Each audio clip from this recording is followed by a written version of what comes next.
السلام عليكم ورحمة الله وأهلا بك في فيديو جديد على قناتكم بلبل فوت، إن شاء الله الناس كنت تكونوا بخير. اليوم إن شاء الله باش نحكيو على آخر أخبار اللاعبين الدوليين في الدوريات الأوروبية. قبل ما نبداو الفيديو نتمنى الكل تصلوا على النبي صلى الله عليه وسلم. متنساوش تشتركوا في القناة وتفعلوا الجرس خلينا نوصلوا الشان هذايا 5000 مشترك قبل العيد إن شاء الله. خلينا نحكيو على لؤي بن فرحات واللي قيمته التسويقية ارتفعت من 3 مليون أورو ل 7.5 مليون أورو، يعني نحكيو على زيادة 4.5 مليون أورو ضربة واحدة. لؤي بن فرحات يعني خاصةً بعد اهتمام الأندية كبيرة برشا بالموهبة اللاعب هذا، موهبة اللاعب هذا نحكيو على البايرن، نحكيو على دورتموند، نحكيو على فرنسا، نحكيو على نيس، إيطاليا نحكيو على كومو، يعني أندية كبيرة برشا، ونحكيو على فرانكفورت كيف. بالنسبة ليا اللاعب هذا إن شاء الله ينتقل لفرانكفورت، نتصور فرانكفورت أحسن جمعية قادرة إنها تطور اللاعب هذا. خاصةً إنه فريق فرانكفورت يعني آخر سنين قاعد يطلّع في مهاجمين باهيين، نحكيو على عمر مرموش انتقل من فرانكفورت لمانشستر سيتي، نحكيو على هيوغو إيكيتيكي اللي انتقل كيف من فرانكفورت لليفربول، يعني نتصور أحسن جمعية تطوّر في الملاعبية. المهم إن شاء الله لؤي بن فرحات هو أكثر لاعب في البوندسليغا الثانية قيمته التسويقية ارتفعت الموسم هذا، يعني حاجة باهية برشا. في دوري كامل يعتبر أفضل لاعب، وهذه هي حاجة باهية برشا، على الرغم من إنه تعرض للإصابة وحرماته تقريبا من 16 مباراة الموسم هذا، إلا إنه لؤي بن فرحات يعني الموهبة تبقى موهبة. أكيد يعني الأندية الكبيرة تعرف الملاعب الموهوب، يعني مش من مباراة بركة، من أول لمسة تعرف الملاعب الموهوب. المهم لؤي بن فرحات باش يكون موجود مع قائمة المنتخب التونسي في الجاية ضد هايتي وضد كندا. إن شاء الله يعني صبري اللموشي يعتمد عليه حتى ولو شوط ثاني. المهم إن شاء الله يعني يحط السقيه في المنتخب التونسي بشوي بشوي، إن شاء الله تتهيأ له الظروف المناسبة للتأقلم فيسع فيسع في المنتخب. شفناه الملاعب هذا الحقيقة يحب تونس على الآخر، يقدم مستوى باهي مع منتخبنا، وعلاش لا يكون عندنا ملاعب جديد في أقوى الدوريات الأوروبية. لؤي بن فرحات إن شاء الله كل التوفيق. باهي خلّينا نحكيو على القايمة، يعني 90% القايمة اللي باش تكون المنتخب التونسي في التربص الجاي، حسب ما تم تداولها في الإذاعات والمواقع الرياضية الموثوقة. هذه ملامح قائمة المدرب صبري اللموشي لتربص كندا. باهي في حراسة المرمى عندك أيمن دحمان، عندك صبري بن حسن، عندك بشير بن سعيد، وعندك الفرحاتي. باهي الحقيقة حراسة المرمى تو نشوفوا يعني الحارس اللي باش يعمّل عليه بشكل أساسي صبري اللموشي. نحكيو على خط الدفاع منتصر الطالبي ما فيهاش كلام. نحكيو على عمر رقيق الوافد يعني الجديد واللي باش يرجع يعني للمنتخب التونسي. نحكيو على آدم عروس، وأكيد آدم عروس باش يكون عنده يعني دور أساسي في المنتخب التونسي الفترة الجاية. نادر الغندري ما نعرفش علاش نادر الغندري، نقطة استفهام كبيرة. علي السعود، نحكيو على يان فاليري، علي العابدي، أمين الشيرني. هذه الأظهر اللي باش تكون. الظهير الأيمن الثاني لم يحسم بعد. نمشيو لوسط الميدان، وسط الميدان عندك إلياس خيري، يعني أكيد إلياس خيري. عندك راني خذيرة الوافد الجديد باش نشوفوه إن شاء الله لأول مرة مع المنتخب. وعندك الفرجاني ساسي، وعندك أنيس بن سليمان. أنيس بن سليمان باش تكون الرجعة على المنتخب التونسي، باهي برشا. نحكيو على عنبة المجبري وبالحاج محمود. باهي خلينا نمشوا لخط الهجوم. نحكيو على الياس سعد، سيباستيان تونكتي، الياس العاشوري، خليل العياري. خليل العياري باش يكون أول مرة مع المنتخب الأول. نحكيو على لؤي بن فرحات، ريان اللومي زاد بالطبيعة باش يكون موجود مع المنتخب. فراس شوات، وعندك حازم المستوري. بالنسبة لفراس شوات أكيد باش يكون موجود زاد مع المنتخب. نتصور الناس الكل متفقة إنه فراس شوات يعني عنده دور كبير، عنده دور مع المنتخب التونسي في الفترة الجاية، خاصة يعني مستواه يعني باهي برشا. باهي نحكيو على حازم المستوري. وعليش حازم المستوري؟ هذه الحاجة اللي ما فهمناهاش. حازم المستوري كنت نجم تعيط لعادل بالطيب في بلاصة حازم المستوري.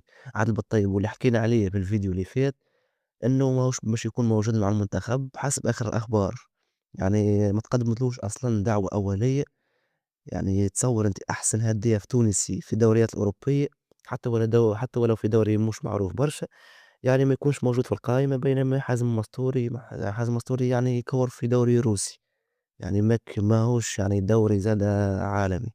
باهي، نشوفوا مع بعضنا ملاحظات. ديلان برون مصاب وإسماعيل الغربي لا يشارك مع فريقه. بالنسبة لديلان برون إن شاء الله ربي يشفيه مصاب.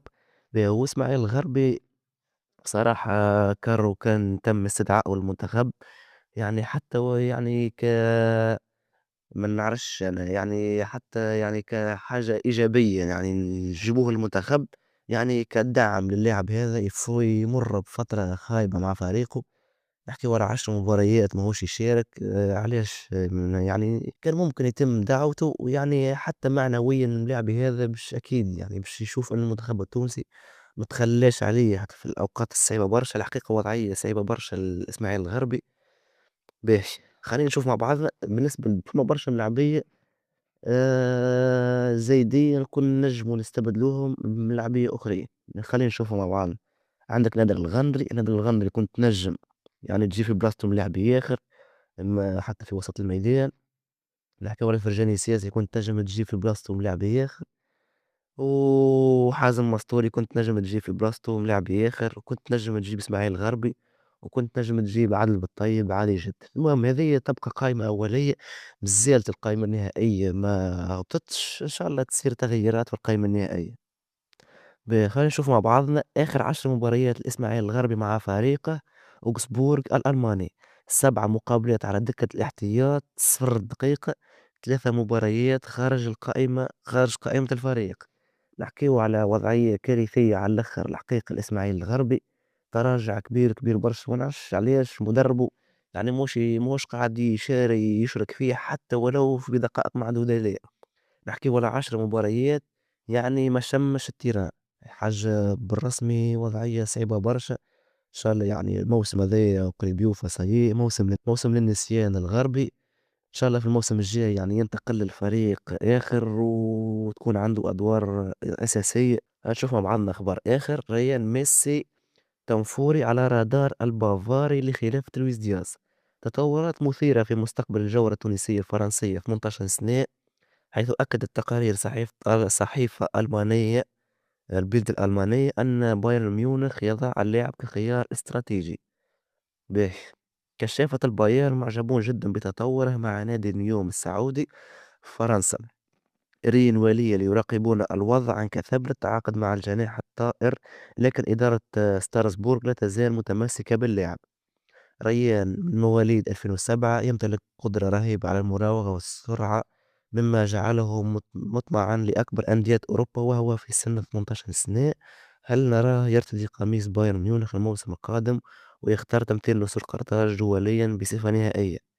إن شاء الله يا رب. بالنسبة الريان حتى ولو ما يمشيش البايرن، يعني أكيد باش يمشي البايرن مش باش يكون موجود تشكيلة أساسية وفي الفريق الأول وكل شيء، لأ، باش تلقاه أكيد في الفريق الرديف وكل شيء. لكن نتصور إنه يكون موجود مع أحد الفرق الفرنسية كيما رين ولا ليل، يعني فرصته باش تكون أكبر وأكبر. النوعية هذه من الفرق الحقيقة تطور برشا الملاعبية، يعني شُفنا برشا ملاعبية يخرجوا من الدوري الفرنسي خاصةً من الأندية هذه. نتصوّر باش تكون وجهة باهية للريان في مسيرته يعني الجاية. الملاعبي هذا الحقيقة وضعيته شائكة بالنسبة للمنتخب التونسي. فما منافسة بين الجامعة التونسية وبين الكاميرون على الملاعبي هذا تقريبًا أمه تونسية وأبوه كاميروني. باهي، بالنسبة للريان إن شاء الله يعني فما الحقيقة الأخبار متضاربة. فما اللي يقول لك لا صحيح جا لتونس ما عادش فيها كلام، وفما أخبار تقول مازال والاتحاد الكاميروني قاعد يتواصل معاه ويغري فيه.